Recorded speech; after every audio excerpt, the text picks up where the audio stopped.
Rise of the Ronin, Team Ninja first open world game, but it might be mid-tier. This is word on the street, we talking Rise of the Ronin. Now, Rise of the Ronin is Team Ninja first open world game.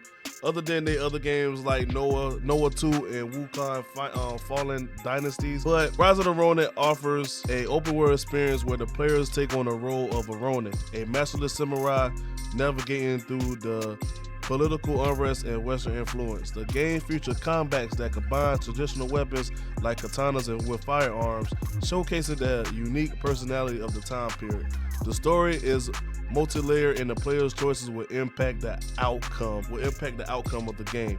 Now, the story seems amazing, bro. Like, to me personally, I think Rise of the Ronin is going to be a really good game, but it is going to be a tough decision. With Rise of the Ronin coming out on the same time as March the 22nd alongside Dragon Dogma 2, it is kind of obvious now which game is everybody going to be picking up. Now, we got some content creators that had a chance to play the previews of the game, but not all is happy about Rise of the Ronin, calling it outdated or missing the mark. Some even say that it looked like a PlayStation 3 game. The graphics this, the graphics that, the horse animation. Like, I thought that they said in one of those videos, like, they going for that art style. So, it almost like you don't like the art style, but it being compared to Ghost of Tsushima, you kind of see why, because that's a samurai game. Ghost of Tsushima was an open world samurai game, and it was on the PlayStation 4, and Ghost of Tsushima had looked amazing, and it was definitely the game. It was our game of the year. We all know that. But it also was a PlayStation exclusive. Now, with Rise of the Ronin being exclusive, I think that was everybody problem about the game, is because it's in a PlayStation 5 exclusive and it don't look as good as how Ghost of Tsushima is. But I'm thinking, comparing it to Ghost of Tsushima, you already canceling the game. You already canceled it comparing it to that. Now, we're going to check and see what most of the creators say about Ghost of Tsushima. We're going to see what the people saying about Rise of the Ronin. And then I keep thinking of Ghost of Tsushima because that's all I've been hearing. All I've been hearing, Ghost of Tsushima, Ghost of Tsushima, Ghost of Tsushima. Like, that's all I've been hearing, bro. So, but yeah, we're going to check out what the creators said about the game. This is what they say about their previews. They cook Rise of the Ronin.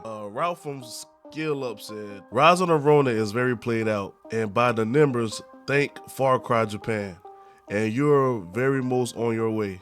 It feels like pretty low hanging fruit from a studio who, when they turned their attention to the soul-like formula, were able to deliver a whole lot of innovation to the core combat design, immersive complexities of weapons and movesets, and a deep RPG-led gear game to enrich all the further.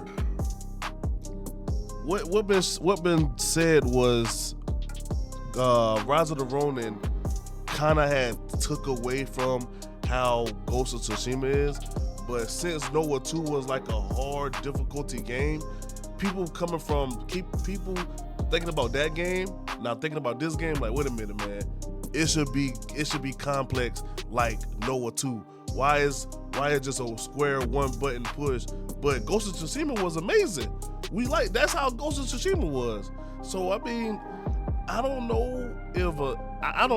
I like the one button.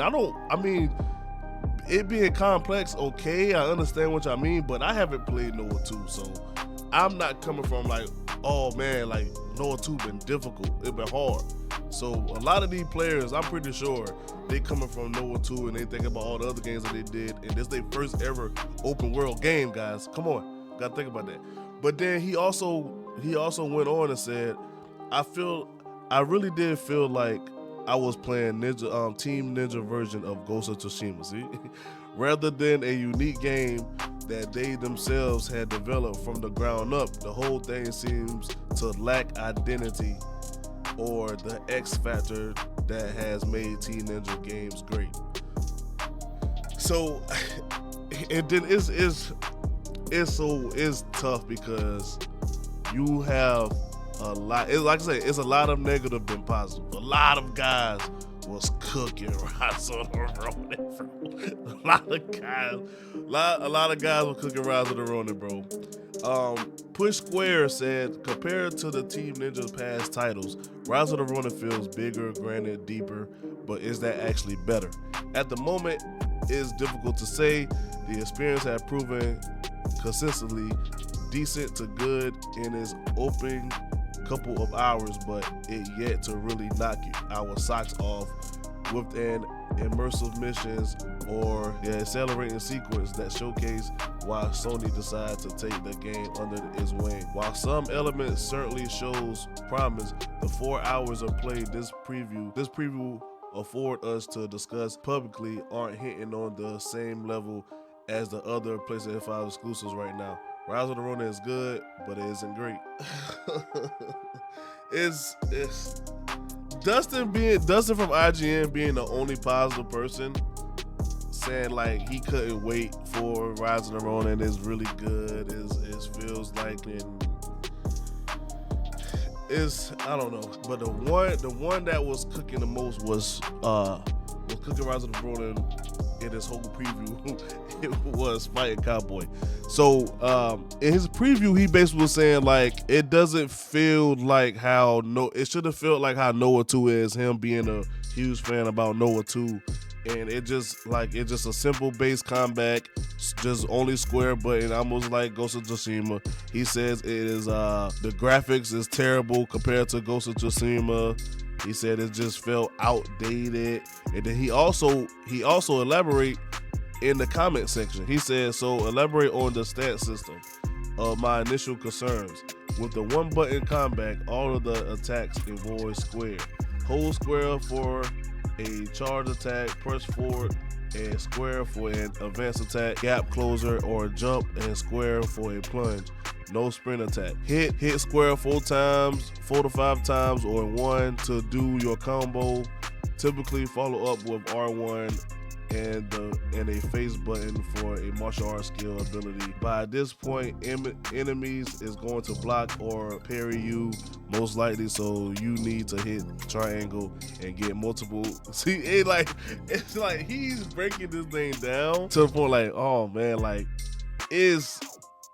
he did really like the stats of following to 3 types 10 chi and gen in the in-game description are below, like bro, like. And then, but he also had comment again. This is the last thing he said under the comment. He said, I continue playing since recording the first impression video. And I would say that after getting more into it while laying in the bed as opposed to recording, I am coming to appreciate it as a chill open world samurai game. The combat still doesn't capture me the way Nioh or Sekiro or even even Ghost of Tsushima did, but I still think plenty of folks will find someone to enjoy here despite its shortcomings. Is Rise of the Ronin done for, guys? Put it down in the comments below, because it's hard. It's hard to say. I don't know. I'm excited for Rise of the Ronin, and I'm also excited for Dragon's Dogma 2, but it looks like everybody going to Dragon's Dogma 2 because of how cooked Rise of the Ronin had got with their first previews. And also, they wasn't even allowed to use their own footage, so people's pointing that as a red flag. So let me know what y'all feel about Rise of the Ronin below, but until next time, I'll see y'all in the next one. Peace.